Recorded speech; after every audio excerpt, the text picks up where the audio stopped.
Bueno, queridos amigos y amigas, les decía en el video anterior, ahí terminé, que me ha preguntado cuándo en la historia del arte, y hablando específicamente de la historia del arte, no de la historia de las imágenes, lo bello ha sido relevante en el arte, pensando que, y allí iba mi segunda pregunta y mi tercera pregunta, si todas las imágenes eran bellas, ¿sí?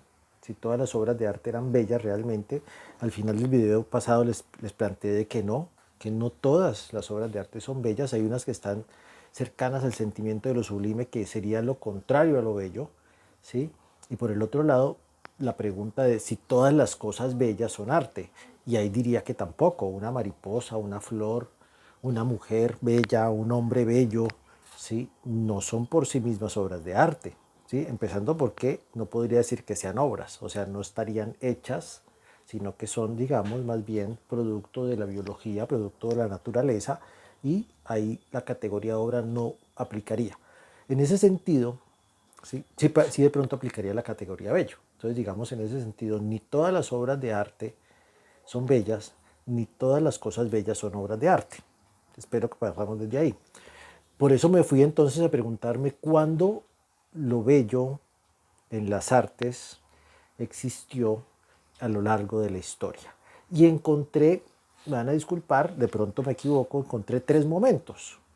El primer momento fue el que les comenté en el video anterior, en ese momento de la Grecia clásica ateniense, que conocemos como el arte griego clásico, que es diferente al arte griego helenístico o al helenismo después, ¿sí? Porque digamos que en el helenismo ya no se habla de lo bello específicamente, esa es una cuestión fundamental ahí. ¿Ya? En el helenismo aparece otra vez el horror, o aparece el dolor, o aparece el cansancio, o aparece la muerte, representados, ¿sí? Aparecen las emociones también, aparece una cantidad de cosas y se rompe con el canon, y se rompe con el decoro, y se rompe con muchas otras cosas que están ahí sin decir que sea menos, ¿ya? Sino que es diferente. ¿Ya?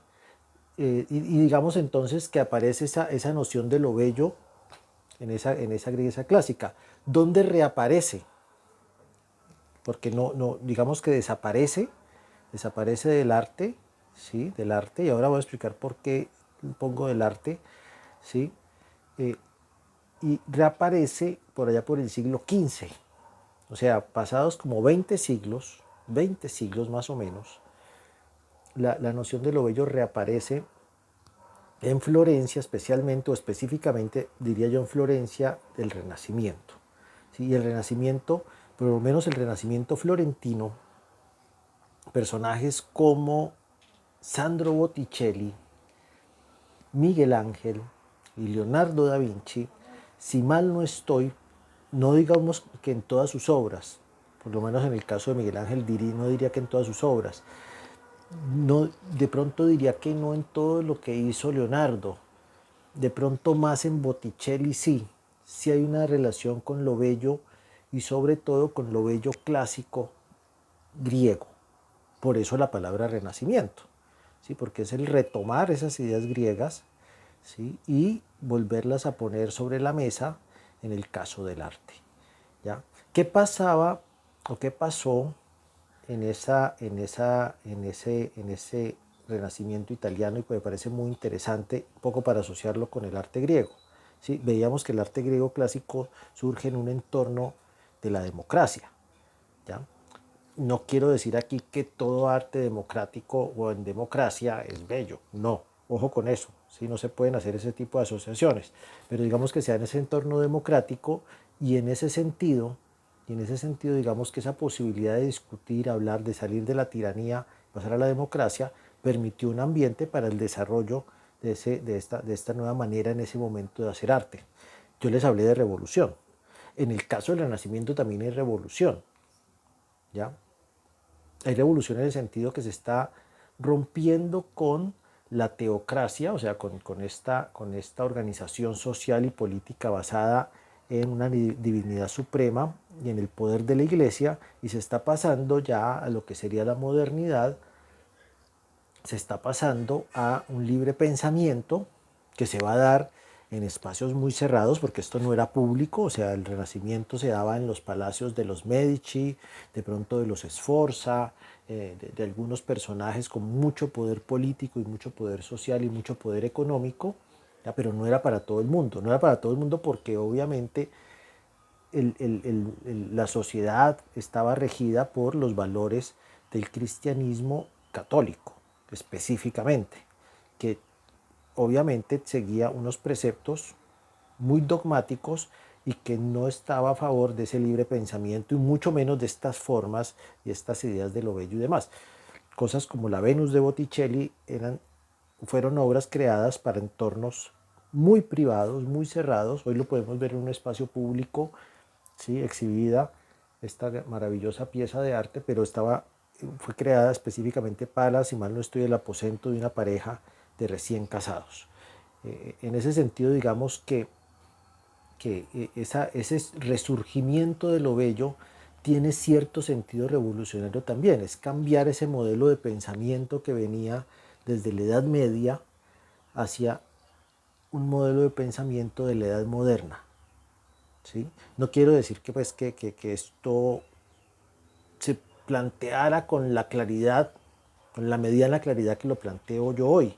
No creo yo eso, o sea, pienso que era parte de un proceso social, cultural, político, económico que tiene que ver con la caída de Constantinopla, con los filósofos de Bizancio, regresando a la bota italiana, con el apoyo de Cosimo de Medici, de estas familias poderosas italianas que van a colocar al servicio de escritores, de filósofos, de artistas, de pintores, de escultores y demás, toda su fortuna para desarrollar todo esto, y va a tomar mucho tiempo, ¿sí? Esto, como lo dije anteriormente, se daba al interior de ciertos palacios y, digamos, no trascendía mucho hacia afuera. Cuando trascendió vino una reacción. Por ejemplo, en el caso de Florencia, un señor llamado Savonarola, un monje muy católico, muy católico, ¿sí?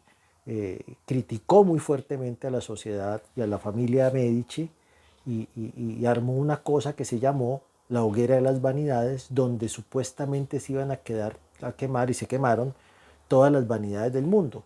Entre esos libros, cuadros, el mismo Botticelli cuentan que quemó varios de sus cuadros, joyas, artefactos de lujo y demás, porque había que retornar, digamos, a una especie de austeridad monacal en la vida cotidiana, en esta vida de excesos que ya se vivía en ese momento. Obviamente pensando que Florencia en ese momento era la gran capital financiera del mundo, ¿no? Y los Medici eran los grandes banqueros del planeta. ¿Sí? Entonces, en ese caso, digamos que hay sí un acto de revolución, y quería señalar ese momento también junto con el de los griegos, porque alguien dijo por ahí, y si mal no estoy fue Gilles Deleuze, que el arte, antes que todo o después de nada, no sé si lo dijo exactamente así, pero voy a ponerlo así, es revolución. ¿Sí? O sea, en los actos artísticos hay una postura crítica del artista, hay una acción de generar algo más allá de lo que se ve, algo más allá de lo que se pretende, ¿sí? Y en esto, digamos, lo asociaría a los griegos, que estaban haciendo también en su momento algo más de lo que se pretendía que se iba a hacer, o sea, más allá de la representación de la deidad tenía que ser bella, o sea, tenía que generar unas emociones específicas de placer a la persona que lo estaba viendo. ¿Sí? Fuera Afrodita, fuera Apolo, fuera Neptuno o el que sea, ¿ya? Debería generar eso también. ¿Ya? En el caso, digamos, del Renacimiento, digamos que estas formas que las traen del pasado, después de casi 20 siglos, ¿sí? O sea, desde el momento del griego clásico al momento del Renacimiento hay casi 20 siglos, por no decir que 20, ¿ya?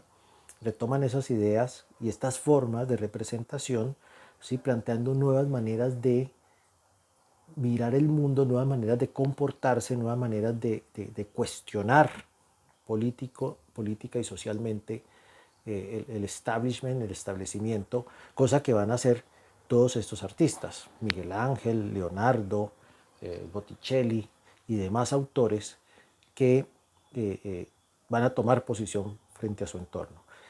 Allí hay una diferencia entre artistas e imagineros, con todo el respeto de los imagineros. Los imagineros, o sea, las personas que hacen imágenes, ¿sí? Hacen imágenes en relación con el pedido.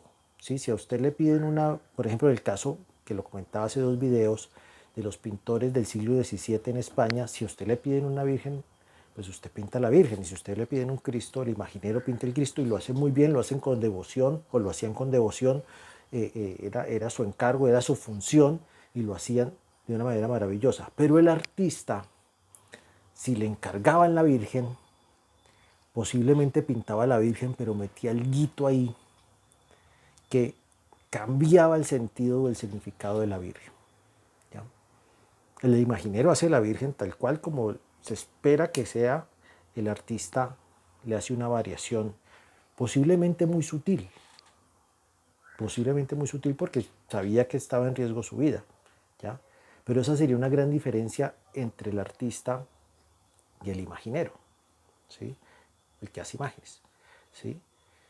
El artista toma una posición y la pone en su obra, a veces de manera muy sutil, otras veces de manera muy explícita. El imaginero, ¿sí? Piensa más en la función social, en la función política, en la función religiosa de la obra, trabaja a partir de esa función, ¿sí? Y en ese sentido se distancia de esa acción artística, ya no resiste, ya no es revolucionaria, sino que se acoge o se somete a los pedidos del cliente. ¿Ya? Eso creo que sería un elemento importante para tener en cuenta cuando hablemos de arte. Con esta última reflexión los dejo hasta el siguiente video. Muchas gracias.